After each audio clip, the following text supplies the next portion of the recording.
Today's guest is Adrian Smude, who got his start in real estate in 2002 when he was evicted, which led him to become a landlord.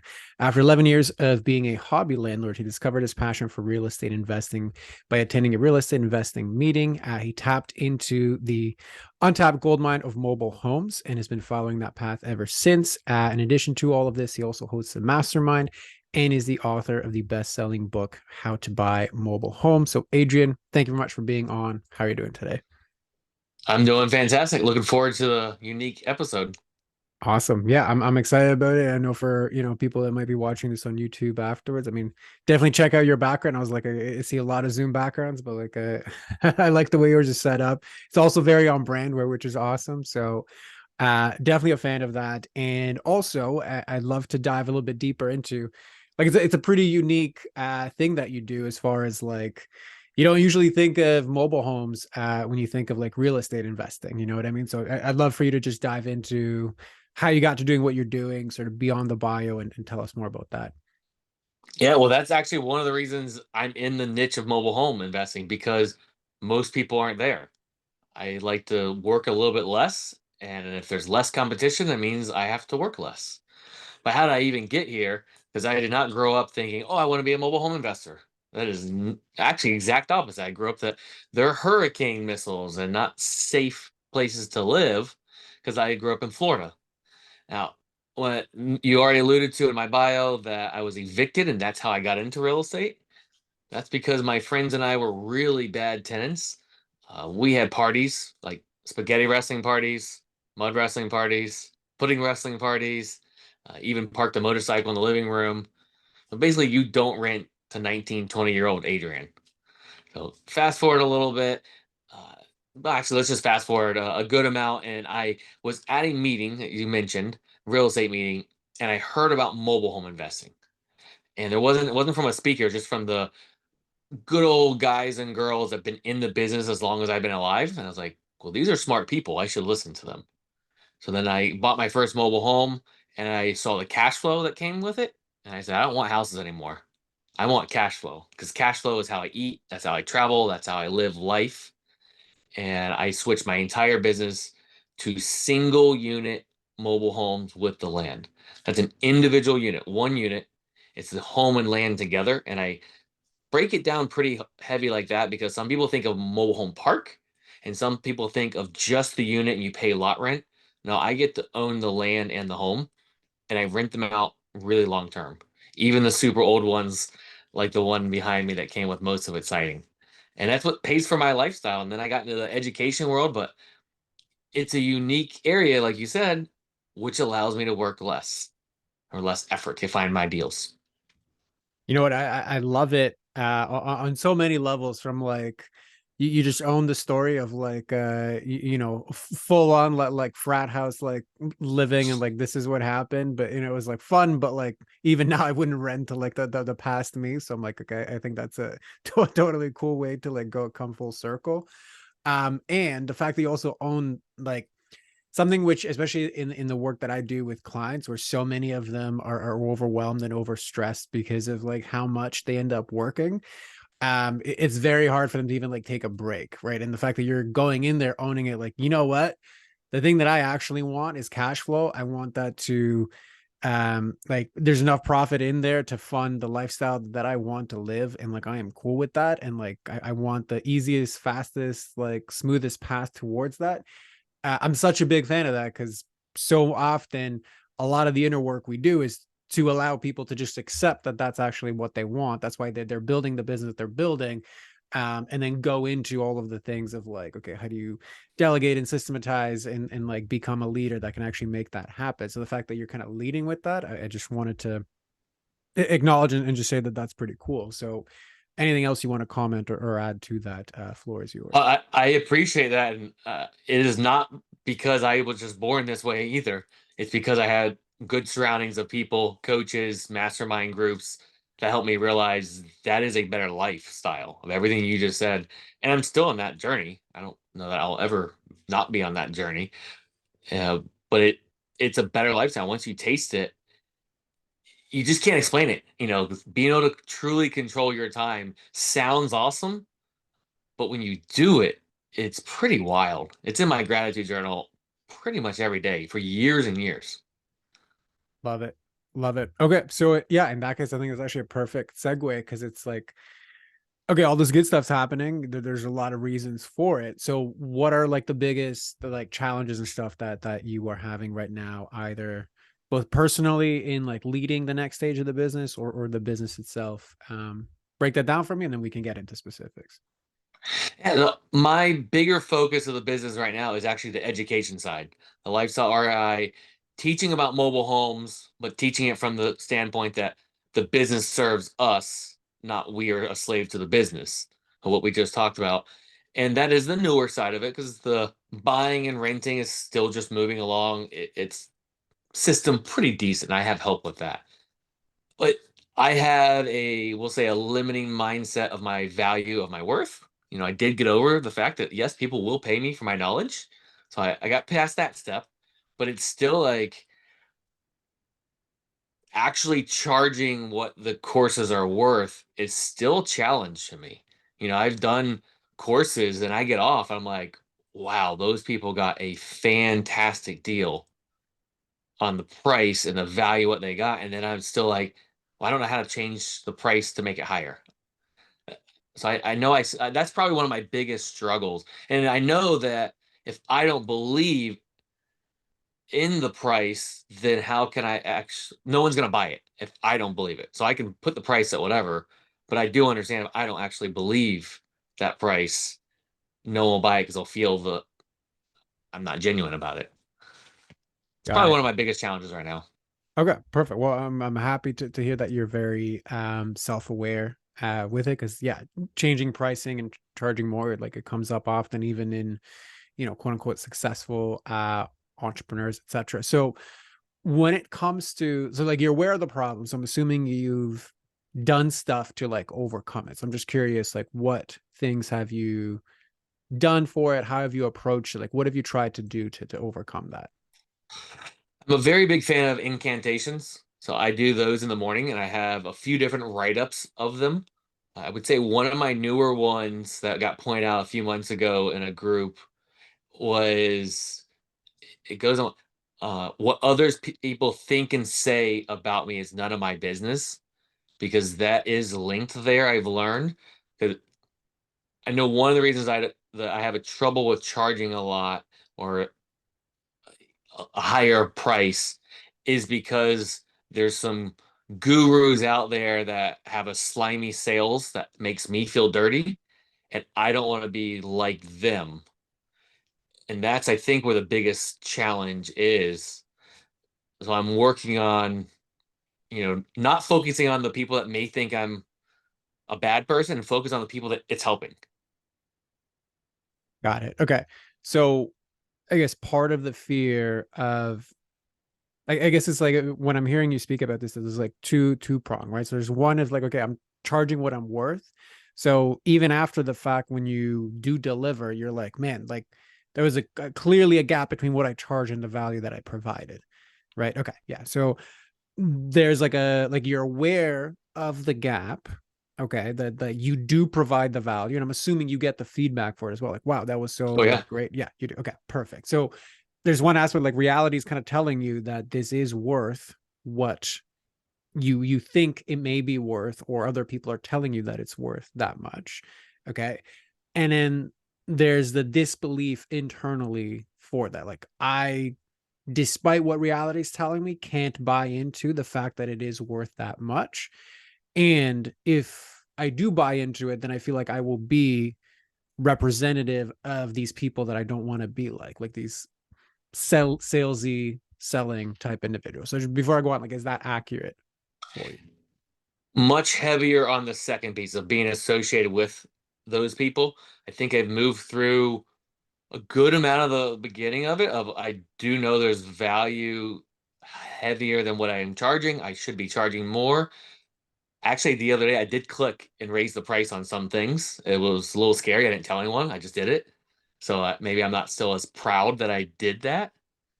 And I still think it's undervalued. Got it. I mean, I So can put on a spreadsheet that it's undervalued. Yeah, perfect. like Yeah, what you get out of it. there's enough objective evidence that you're undercharging. Okay. So if you were to triple your price right now, what's the feeling that comes up for you internally? Oh, that I'm a slimy late night TV guru. I'm putting air quotes on that. That doesn't care about their students and is doing it all for the money. Okay, so I don't care about the students. I'm slimy. All of those narratives are there if you were to triple the price right now. Yeah. Okay. So I would say then the biggest hurdle for you is the association of what high worth, high value, high income has, like the association of that and what that means about the people that actually do that. It's almost like it's impossible to be like good in providing something of like genuine value while also charging a lot. So what does or does not resonate with that? Yeah, that sounds right. And the ironic thing is, I pay a lot for education and coaching when I'm paying, Yeah. and I value it. So why do you think the reverse doesn't land for you emotionally? I don't know, which is I feel like that's my block of. I, I do feel like I have maybe a childhood brought up of a negative stigma of rich people, Yep. and maybe there's something associated there linked with the two.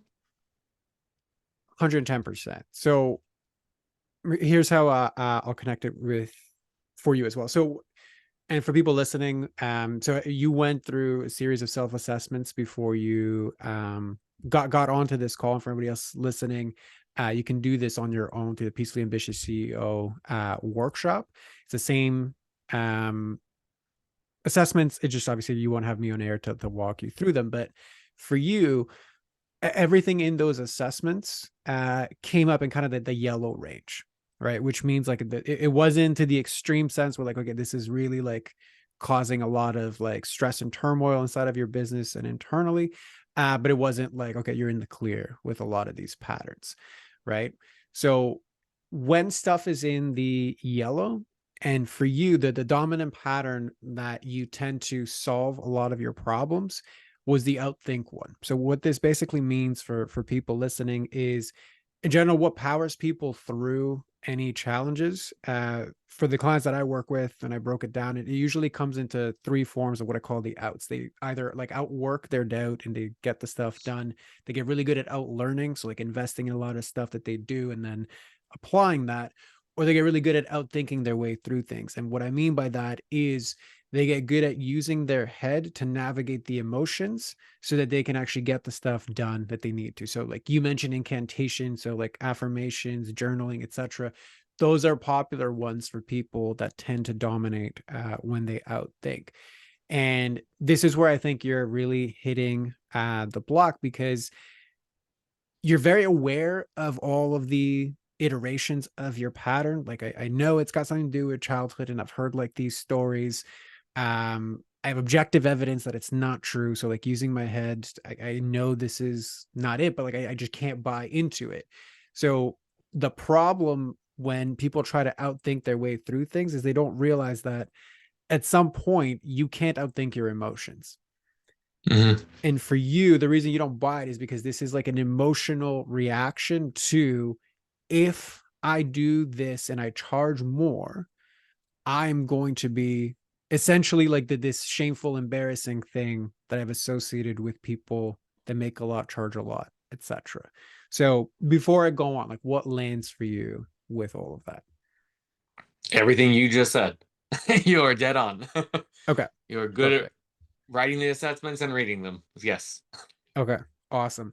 So do you have any tools, like anything in your toolbox in terms of like working through the emotions of this particular thing? I mean, I do the stuff you mentioned. I do a miracle morning. I listen to a lot of YouTube and self-help, but I guess there's something more I need because when you said, you just outwork, outthink, and like I'm like, yeah, but that gets a little tiring. I feel like that's what I'm doing. And there are days I'm just tired of doing it again, but the days I stop, I know are not as good. So I will continue. I have great determination, but man, is there another way? Like, or is Correct. there a way to bust through that block quicker? I know there's something else, and I just don't. I feel almost a little stuck.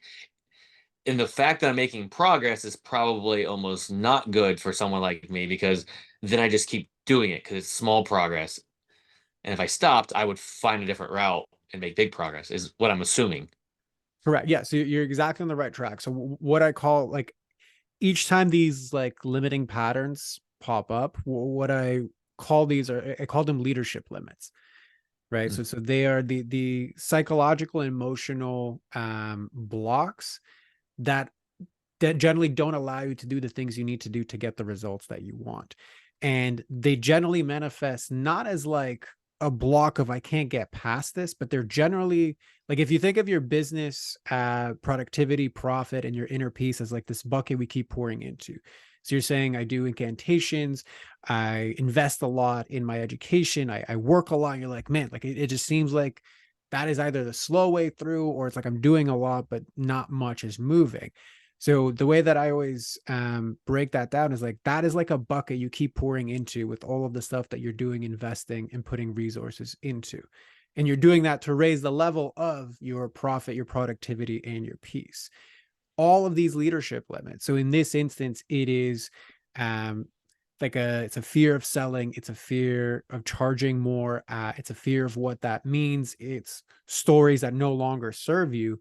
They operate like holes in that bucket. So like you're doing all of this stuff to pour more into the level of your peace, profit, and productivity, but each one of these is a leak, right? Like how much time do you Mhm. spend being like I should increase my prices when the obvious shortest path is you just increase your prices, but there's so much friction that creates a lot of stagnation and leaks in product profit and peace with this. So that is exactly what you're describing right now, right? Like that is the leaks that you're Yes. experiencing. So again, before I go on, what lands with you with that? What does it? That bucket with the holes in it. It definitely, that's a really good analogy that I guess it also goes on what I said. It almost feels tiring that it just doesn't stop. And it makes sense because the bucket has holes, so I have to keep filling it. Correct. And that's why I It's, call them the out patterns, right? Because you're trying yeah. to either out, if in your instance, the dominant one is you try to outthink it, which is I Mhm. basically try to mindset my way through this thing. And it's a lot of like, I do my, miracle morning, which has got a lot of like different steps with regards to what you do. I do incantations, etc. And I'm not even saying don't do all of those things. Keep doing it because they've already gotten you this far. This comes down to like, those are thinking tools. Whereas the biggest block for you in this is actually an emotional problem. So it's like you need a screwdriver, not a hammer for this particular thing. Okay. So Yeah. what lands for you with that? Yeah, exactly that. Right now I'm probably doing, I would say, 3-ish hours a day of something mindset self-improvement. I mean, there's been times I did 4 to 8 a day. That doesn't leave time for anything else in life. Correct. And I don't plan to ever stop. Like you said, don't stop. But yeah, it could be good to let's say have less hours in a day um of it, and I would probably enjoy it a little bit more if and I do enjoy it, but I'm just assuming I would enjoy it even more if it didn't feel like it almost feels like a need to now. Correct. Right. Because like even just to maintain the level in that bucket, you got to keep pouring a lot into it because there's so much leaking. So yeah, Yeah. definitely I understand that. So I guess it goes back to again, like if you're aware of the problem, I guess like right now, the biggest thing is like, okay, you need tools to actually tap into, reconcile and heal the emotions around this. So like, is that part at least clear so that you're not like, Yes. Oh why isn't yes. the screwdriver not working when I need the hammer or like vice versa? Definitely. I 100% believe in that. Okay, perfect. So there are a lot of things you can do for that. right? And it'll give you the blueprint for this afterwards, so you can like dive into and just kind of see what it is. But what I wanted to dive into was the rest of the stuff that came up in your assessment. So is that okay with you? Yeah, that's fine. I assume you're giving it to me afterwards, so I'm not crying on the podcast. Don't worry, you would be in good company if you did. There's been plenty of people that have, because sometimes a lot of stuff does come up in this Yeah, area. So, I mean, in some of the mastermind groups, we happily make the joke that it's not a good day if someone didn't cry because it's not comfortable, but that's when we have the most growth. correct. And if a lot of these things do stem from childhood, which generally like 80% of the stuff it does, yeah, there's going to be a lot of pent up emotions that are with this. So yeah, I'm with you on that one, and I totally get it. So no worries on my end. Okay, so the other parts that you had submitted prior to this call were, so there was so I'm specifically looking at your profit part, so and kind of not going directly into the stress and the productivity yet, because there was a lot of stuff that came up in the profit. So few of the leadership limits that you identified prior to this call were around, so visibility and problematic habits. So fear of ruining reputation, need to show up perfectly or proper. And then problematic habits, there was a lot of like avoidance or lack of focus, like shiny object syndrome and things like that. So let's start with the visibility ones. Like, tell me more about that. How does that manifest for you? How does it show up? And then we can dive into it from The challenging part with everything you just said is I feel like I'm on both sides of that. there. So the shiny object, I am really focused on mobile homes. I mean, even in the niche within the mobile home space, but I still do suffer from some shiny object. I'm gonna go on a podcast tour, and then I'm gonna speak in person, and then I'm gonna speak on webinars, and then no, I'm gonna do YouTube channels, and so I do get the shiny object, which I'm now realizing I do. And I think more than that is I don't finish a project at least 80, 90% before moving to the next one.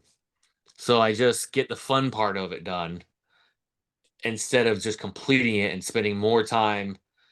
And I feel like this is an entrepreneur challenge where we got great ideas and we go to do it, but we suck at implementing. And and that is me. I know that. I admit that. I do have a new office manager, and she's a better implementer.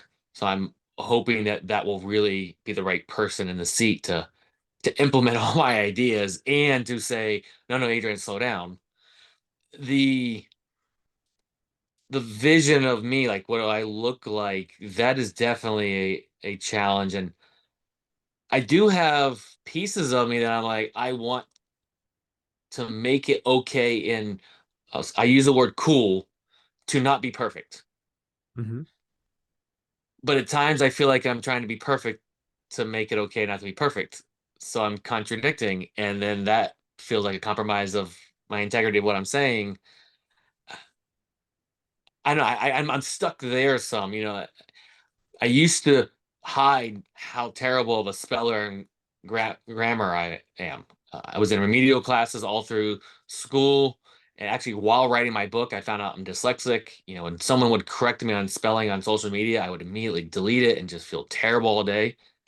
And I have grown to the point where I'm like, oh, well, I guess you don't need to know how to spell to buy mobile homes. So I kind of learned to throw it back and truly not care and talk about it because, yeah, it sucked for a long time. And now that I feel like I've released that a piece, like I want to help other people realize that. But that's not all pieces of my life. There's still parts of my life, that are would be challenging to get on here and talk about in front of everyone. So I don't know. I have both sides of that. If that, I assume it's making sense to you. Hopefully to the Absolutely, yeah, listeners. yeah. It's my job to discern it. You just kind of throw it at me. So like that's totally fine. It definitely makes sense that this shows up in quite similar ways with a lot of different people. So before I even get to the specifics, I just want to acknowledge you again. If that is the history you're coming onto a platform like this where you are, really putting yourself in a vulnerable position to be witnessed in, like this process is always funner on my side than it is on like the receiving side. You know what I mean? So like I've been on both, but like this is the funner side of doing this experience. So I do just want to acknowledge you for like stepping up and into and through that fear, because it's not an easy one to do. So just want to Thank you. get that out of the way first. Okay, so let's just handle it one by one, right? Like the bit about don't like I don't finish a lot of projects or they get 80% done and then I stop. Um, how do you generally feel when you hit that point? Well, a new idea came up because I watched another video, or I was in a mastermind group and said someone said this is working, and I'm like, oh, I want to do that. And it's the growth side. You already uncovered that I love to grow and learn. So I feel like it's kind of like I get to grow and learn something new, and then like, okay, I'm pretty decent at it. Where else can I go and grow? And then I have these half done or three-quarter done projects, and I'm like, why aren't they just done? Why can't I mark it off? Got it. So that's a great explanation of kind of your process through that those moments of like I'm 70, 80% done. And it's interesting because the question was like, well, how do you actually feel in that moment? And your brain went to just explaining what happens, right? So if you could rewind and be like, okay, so what's the actual feeling when you decide to make that switch from I got 20% to finish, but no, I'm going to start this new other thing. Running from frustration to something that I get a bigger growth from. I think that's the feelings. The Okay. frustration, running from frustration is immediately what came to my mind. Okay. So It the would, last 20% are frustrating. yeah, the tweaking and stuff I just don't care to learn, honestly. Okay. So would it be accurate to say that it's not necessarily you running towards like there is a component where yes, you're moving into learning something new and cool, that's novel, it's fun, and I get that. And now with this last piece of information, it's like, well, there's a part of it's actually seeking relief because there is Hmm. frustration in the last 20%. So then there's an impulse to actually get relief by enjoying the novelty of something new. So, what lands for you from that reflection? Yeah, I can see that. Thinking back through some stuff, I can definitely see like, this is too much work. I don't want to deal with it anymore. But this sounds like it's going to be fun and easy. And Right. I'm smart enough now to understand, or enough experience, I should say, not smart enough experience to know that's going to happen with everything. And Correct. I think I'm more recently really embodying that knowledge that it's just like, all right, I got to figure something out, or this is just going to be a repeating pattern that's not going to ever stop. Yeah. So that's a leadership limit of avoidance, right? So Okay. in this instance, as soon as this feeling that I don't like, and or it shows me, because sometimes it would all, and I don't know for sure for you, but I'm just gonna throw it out there and you let me know if it does or does not resonate. But oftentimes it's like the frustration hits whenever it is that we either don't like it, it's work that we generally aren't the best at, or it's work that should I complete it, it might trigger something new. So, like for example, people that don't release things that they've done, they don't post them, they don't launch them, etc. Oftentimes, the reason they avoid is because they want relief from the fear of like, okay, well, if this goes out, I might fail, etc., etc. So, I'm just curious, does any of that land for you? I'd say the first two, the fear of it failing is situational. I wouldn't say it's overall, and I would say it's becoming less and less because I do talk a lot about massive imperfect action, and I know that from my life and studying enough successful people that taking action and failing forward, like the John Maxwell way of failing forward, is the best way, and it actually has a lot more success. So but there's still things out there that I'm like, I just don't want it. I don't want to hear the jokes and the critique from, and that's probably stuff that's way outside my comfort zone, not just like the little bit out. And there is a little sense of I need to take care of my team. I've got right now I have two VAs. and then a part-time office manager. And if I screw up, that affects their lives. And I don't have kids now. If I had kids, my personal would be a little different stance, but I almost care about affecting their life more than me because I don't want to sleep under a bridge in a tent, but I know I could.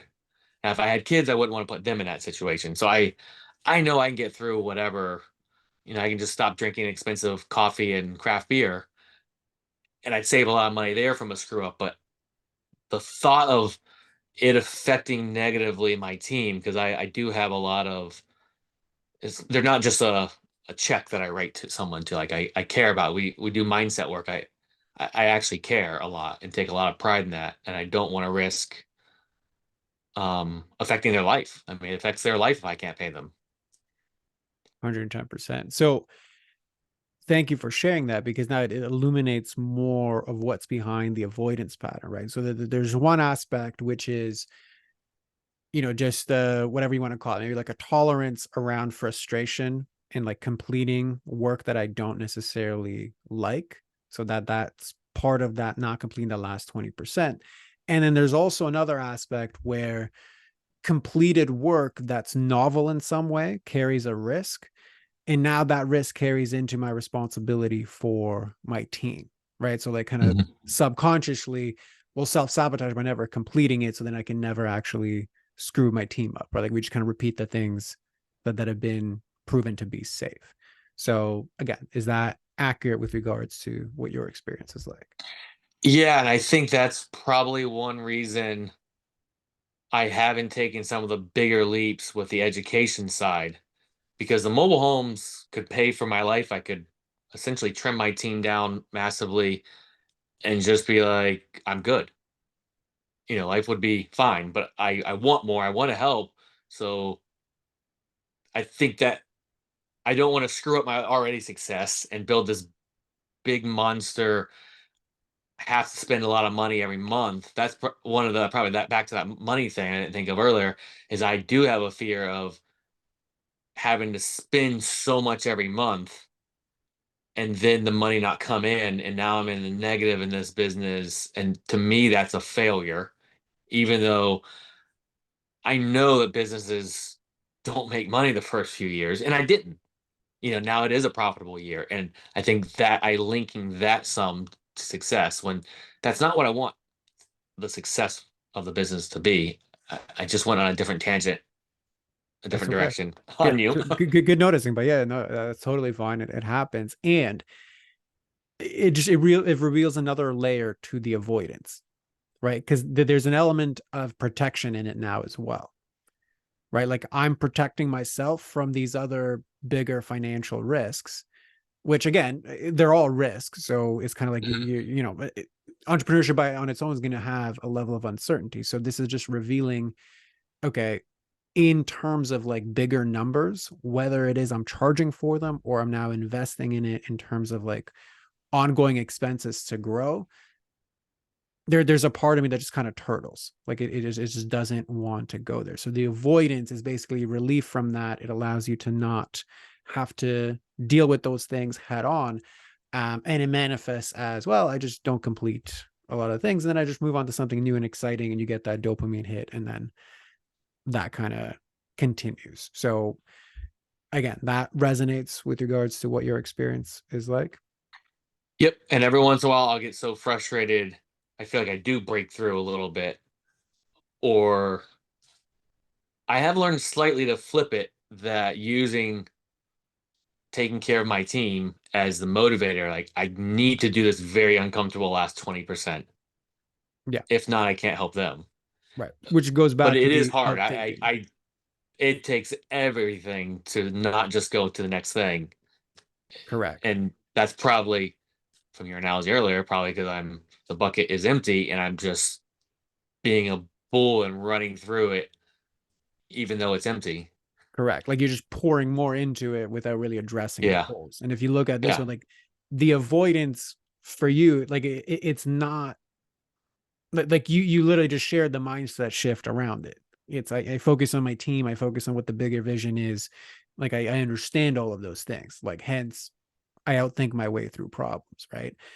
And the avoidance for you is actually an impulse. It's an urge to do the safer thing, right? So the linchpin in what is holding you back in this instance is, again, it's a feeling, and at some point you can't outthink your feelings, right? You're just now seeing it play out in two different areas, one with regards to pricing, one with regards to finishing tasks. And you'd probably feel a lot better at pulling the trigger on these bigger projects if your margins were appropriate. Like there's more Yes. buffer to actually do all of the things, right? So now that's kind Yes. of the overlap. And that has been a newer driver to actually make money, more money, so I can spend money on stuff that will help me and help my team, and then keep me doing more of what I want and just help them out. Correct. Because I believe if they have a better experience with what they're doing, they're going to be happier, and then they enjoy their job, which also benefits me because they want to stay and they enjoy their job. Correct. And the further you don't lean into fixing these emotions, the more you stay in that overwhelmed hamster wheel. Yeah. Like, well, just got to keep doing like the next exciting thing. I can't raise my prices, but I'm trying to like do all of the things and put more like water in the bucket. And it's like, and that's what creates that perpetual cycle, right? So I know you understand that. And I just wanted you to now zoom out. So if you look at, let's just say, these top like emotional leadership limits, right? For instance, avoidance and like the charging and the worthiness in charging. If you're zooming out, like how are they actually affecting your profit? How are they effective? I mean, I'm playing small and not making nearly as much, and I don't know how much more it could be, but I know it's a quick guess. Throwing a dart is it's probably 30, 40, 50 times like what I could be making with the right mindset and some systems obviously with it as well. But I can't even.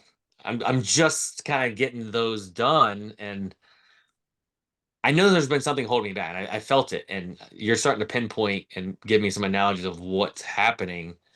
But I have felt it for a while, and it's frustrating. Yeah. So I mean, that's a big hole, 30 to 40 times. Like that's a big that's a big leak in terms of what these things are potentially costing. And I know it's not like immediate, like I do this one thing and suddenly I have, 40x my business, but that's a pretty big hole overall. So I'm glad that you're able to make that connection, because oftentimes that's kind of how these things translate. Um, and yes, I agree with you. You can't ignore the objective pieces. Like, yeah, they need systems in place, etc., and that's all good and great. And the bottleneck to all of these things is always going to be you as the leader of it, right? Which is Yes. why I go through these with like leadership limits. That is the biggest hole in the bucket at all times. Because even with the perfect system, if you yourself can't buy into the margins that you're charging or the pricing that you're charging, everything falls apart because it goes from top to bottom, right? So I'm glad that you're Yep. making that connection as well. And just to kind of close this off, like what is it that, like, in your words, that you see as the biggest block that's been revealed to you from like everything we've spoken about today? I mean, the term that you're using, the emotional block in the buckets, that is massively resonating. The fact that I've just been out working, out thinking, out doing, and the analogy of the bucket. I mean, you had the video at the end of one of those, and like it hit me then, and then the way you've explained it, that is exactly what I've been doing. I didn't realize it, and now I'm even thinking right now, man, if I could plug a few of those holes, then the bucket can overflow, which would help me give even more and help more people. And then, you're supposed to give from an overflowing bucket, and that would, yeah. I think I answered your question. Like, there's a Yeah, million things running in my head because I'm an overthinker, as we've already talked about. that's okay. The gift of that overthinking is once things click, that they click and then they go out quite a lot. So yeah, that's a beautiful thing. So yeah, I'm glad it's sticking. I'm glad that it's landing. I agree with exactly everything you said. I think you articulated even better than I would have reflected it. So yeah, I would think this is a good time to kind of close it, because I mean, I know there's a lot of areas we can go, but we're not gonna have time to dive into all of them. So does this feel complete for you, or is there still something left outstanding? No, this is a great, hey, here's kind of the thing you need to work on. And I'm interested to get those tools because now, like you said, like I know what it is. Now I can't ignore it. I don't know how people ignore it once they kind of know there's a challenge there. I'm like, as soon as I know there's a challenge, I gotta attack it 100%. and find the So right tools to attack it with. And yeah, I'm excited. I was scared coming into this. I told you off air. I was a little scared coming into this, and I'm leaving it super excited. love it. Well, no better compliment than that. Like, okay, this wasn't a complete disaster for you to go into the vulnerability bit. So thank you. I appreciate that. And yeah, I'm glad that this is all clicking for you.